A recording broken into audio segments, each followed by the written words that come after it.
Hello, dear friends. I'm Roland Gunther, homeopath in Royston on Vancouver Island. And today, let's talk a little bit about food, especially about meat, wheat, and the ethics around our foods. And let me start with reading of one of my favorite little books, the Tao Te Ching. It says, "The world is sacred. If you tamper with it, you'll ruin it. If you treat it like an object, you'll lose it. If you tamper with it, you'll ruin it. If you treat it like an object, you'll lose it." This is so big, what these few sentences say. The world is sacred because the world is God's creation. The world is crystallized, materialized. It's sacred laws in in physicality. And yeah, if you tamper with it, you'll ruin it. If you treat it like an object, you'll lose it. That means if you treat it as if this is a dead object and I can do with it just whatever I want, you'll wreck it, the whole thing. Collectively, this is what we do, and it's very painful. Let me tell you a little bit about my experiences just in treating people with homeopathy, with wheat. Wheat is a grain that served us and nurtured us for thousands of years. It was really good for pretty much everybody, I guess. Lately, it's different. We have about 1% of people in our population that are diagnosed with celiac disease, and it's estimated that 70 to 80% are not diagnosed, so it might be about twice as much, between 1 or almost 2% of the population is celiac. What that means is that when they come in contact with gluten, they that triggers an autoimmune response and they get sick, very sick from it. In addition to that, a big meta study found out that about 10% of the world's population is sensitive to gluten. Now, lately, they also found out that it's not just the gluten, but sometimes it's other substances that are inside the wheat. That's a huge numbers. People that suffer from diseases that are caused when through eating wheat. How can we explain that? Well, what did we do with the wheat? We tampered with it and we treated it like an object, as if we could do with it whatever we want. We bred it, we changed this genetically, and the result is it's not good for us anymore. But everything that we will treat like that will not be good for us anymore. Why? Because every abuse, everything that we abuse and that is an abuse, it will come back to us and hit us. Whatever I do to hurt another living being, it will come back to me. It has consequences. And when we do it so strongly, like we did with wheat, this comes back in a very strong way.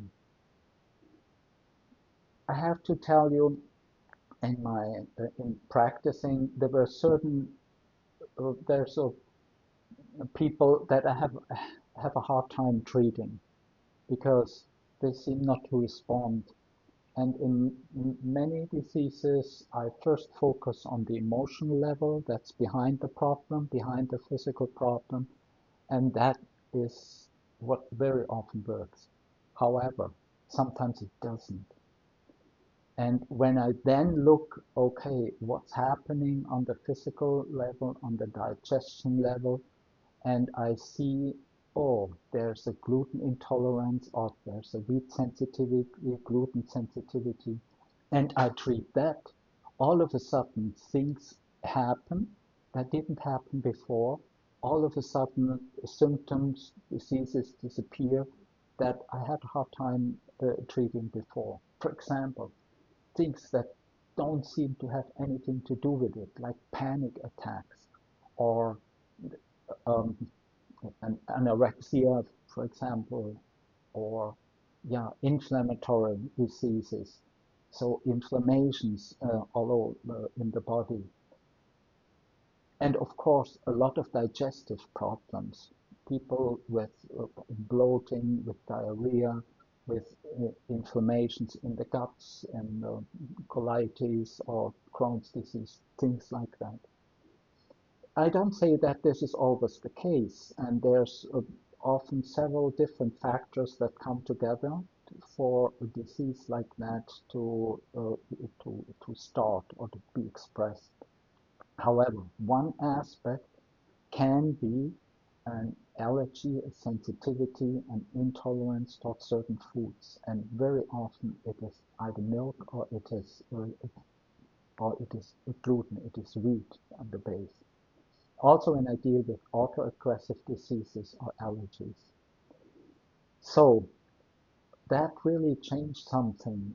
And this is another thing how it looks like in daily practice when something we treat in a way that's not respectful and this bad treatment, this abuse comes back to us. I do not want to say that we never can do things like this. Maybe like genetic modifications or other cloning and things like that. I don't know, but what I know is that we really should not do it without talking with the plant and without praying about it and without really going first into an ethical process in relationship with this plant or with this animal, whatever we're dealing with, and see if that is okay. If that has not happened, it means we're treated like an object, and in a very arrogant way, we are out of good relationship, and that will not be good for us. With wheat, the whole situation is also aggravated by that for example, here in North America, we don't get conventionally grown wheat anymore without glyphosate.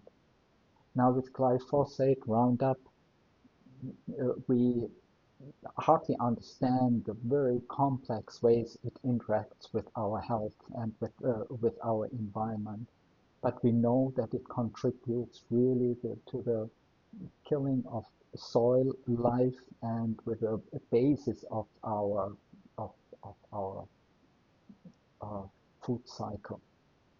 And we also know from glyphosate that it contributes to a cancer, and it's very, very scary, to say the least, when the same companies produces pharmaceuticals for treating cancer that are producing Roundup glyphosate. That is difficult.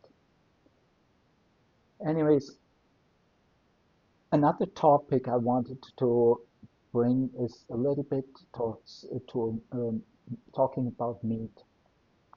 Just I think during the last month or two, Health Canada approved that meat from pigs and cattle, pork and beef can be sold without labeling that it is cloned.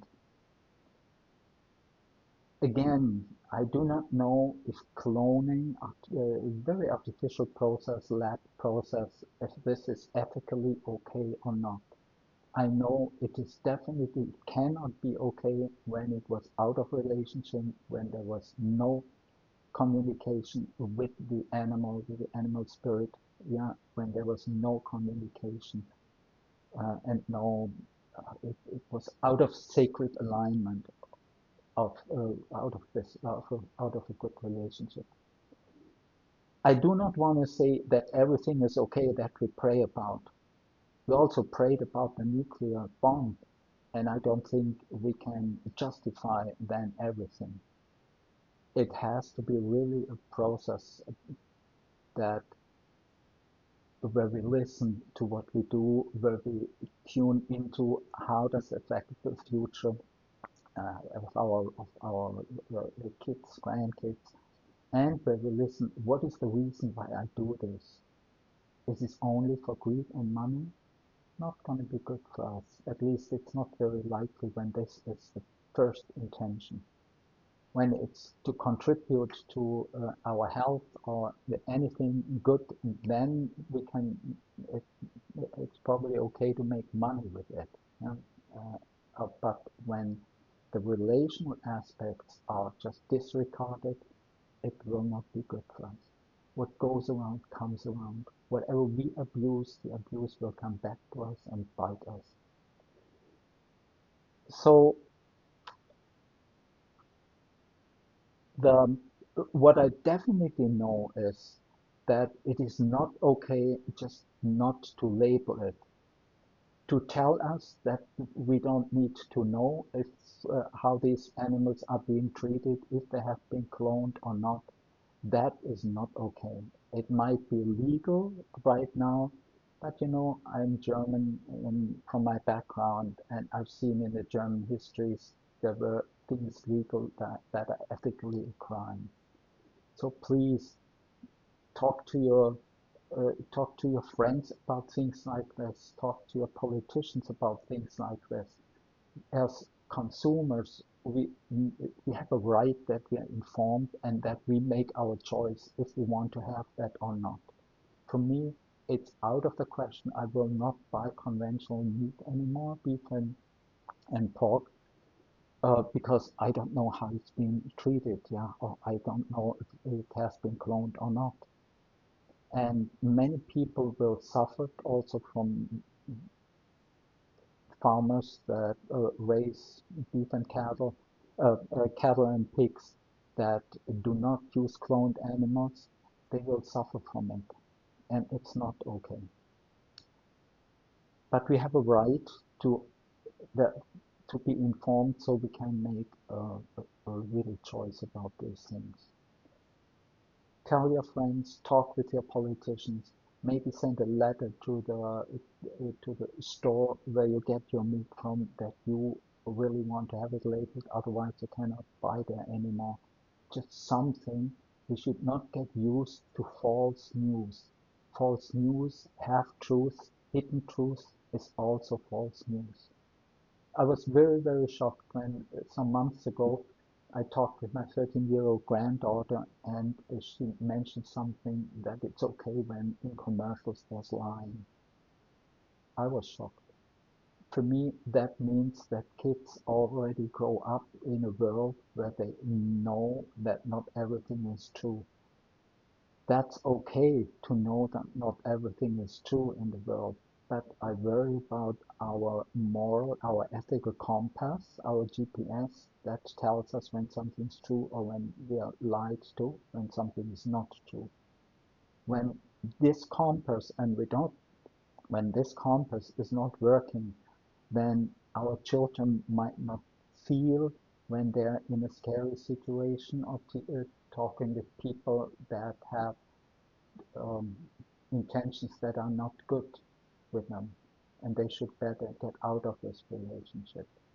So I think it's really important that we offer our children an environment where they can believe what's being said, that this is true, and everything that compromises that, and everything getting used to false truths, getting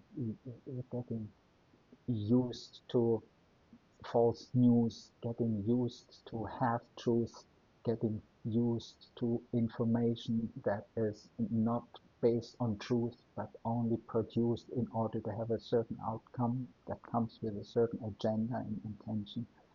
This compromises our GPS, the way how we navigate the world. Thank you for listening to that, and looking forward to talking with you again soon. Bye.